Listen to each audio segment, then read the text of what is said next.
এগুলো মা বলবে একবার। আসসালামু আলাইকুম, সবাই কেমন আছেন? আশা করছি সবাই ভালো আছেন। অনেক দিন ধরে আপনাদের সাথে ভিডিও শেয়ার করা হয় না। আসলে অনেক ব্যস্ততার কারণে ভিডিও শেয়ার দিনে আর ভিডিও করাও হয় না। তো ভিডিও না ছাড়ার এখানে সবচেয়ে বড় কারণ সমস্যা হচ্ছে আসলে লোকের সংকট। আমাদের এখানে সবচেয়ে বড় সংকট হচ্ছে লোকের। যারা ফার্মিং সেক্টরে আছেন বা মাছ চাষ করেন তারা জানেন যে আসলে এই সেক্টরের লোক টিকানো খুবই কষ্ট। তো 6 মাস আগে আমরা যে তেলাপিয়া পোনাগুলো দিয়েছিলাম সেগুলো কোয়ালিটি তেলাপিয়া ছিল। ওইগুলো আমরা প্রায় 3 মাস 3.5 মাসের পরে আমরা 3টা কেজি 2টা কেজি এরকম বিক্রি করেছিলাম ওইখানে প্রায়। তো ওই সময় আমরা প্রায় 3000 কেজির মতো মাছ বিক্রি করেছিলাম, প্রায় 3 টন। তো ওখানে আমাদের প্রায় 5 টনের মতো খাওয়া গেছিলো তখন নতুন অবস্থায়। তো এরপর আমরা আবার নতুন করে কিছু তেলাপিয়া ছাড়ছিলাম। আর সাদা সাদা মাছ যেগুলো কার্প জাতীয় মাছ যেগুলো ছিল এগুলো আগের মাছ ছিল সবগুলো। এগুলো আমরা বাদি মাছ ফেলেছিলাম, ছোটো কোনো মাছ ফেলিনি আমরা।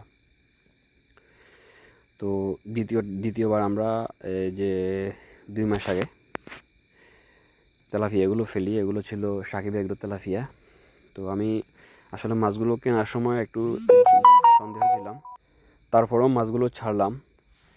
তো আসলে মাছগুলো যেহেতু ব্র্যান্ডেড কোম্পানি না, আমাদের এদিকে সচরাচর যে মাছগুলো চাষ করা হয় সেটা হচ্ছে ইয়ন, কোয়ালিটি, তারপর নারিশ বা বিভিন্ন ধরনের ব্র্যান্ডের যে তেলাপিয়াগুলো ওগুলো চাষ করা হয়। তো আমরা এক তো নতুন চাষি, তারপর আবার নতুন দেখা যাচ্ছে যে নতুন একটা ব্র্যান্ডের মাছ দেয়া খুবই রিস্কি। তারপরেও দিয়ে চেক করলাম। তো আলহামদুলিল্লাহ মাছগুলো প্রায় 2 মাসের মতো নার্সিং করা হয়েছে।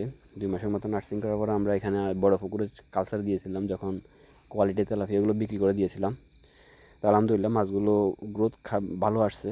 যেহেতু এখন শীতকাল আপনারা জানেন মাছের গ্রোথ তেমন আসে না। তো আমাদের মাছগুলো এখন মোটামুটি 4টা থেকে 5টা কেজি আছে, কিছু কিছু মাছ আবার 3টা কেজি চলে আসছে। তো আমরা চিন্তা করলাম যে মাছের ঘনত্ব কিছু কমাই দিই, যেহেতু তেলাপিয়া নতুন করে আবার 17,000 মাছ ফেলেছিলাম এখানে, কালচার দিয়েছিলাম। তো সেই অনুযায়ী আজকে জাল দিলাম পুকুরে। জাল দেওয়ার পরে আগের দাফে কিছু সরফুটি মাছ,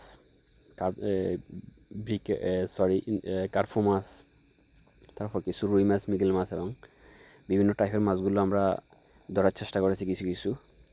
এখানে দেখতে পাচ্ছেন একটা কাতলও চলে আসছে। আসলে কাতলগুলো তেমন চাহিদা আসে নাই, কারণ আমরা কিছু বিগেট মাছ দিয়ে ফেলেছিলাম বেশি করে। তো সেই জন্য দ্বিতীয় দাফের কাতলগুলো চাহিদা আসে নাই। আলহামদুলিল্লাহ মাছের বাজারটা অনেক ভালো ছিল। আর এখানে যে তেলাপিয়াগুলো বড় বড় তেলাপিয়া দেখছেন এগুলো প্রায় একটা ওজন 700 গ্রাম করে। এগুলো আগের কোয়ালিটি কোম্পানির মাছ ছিল।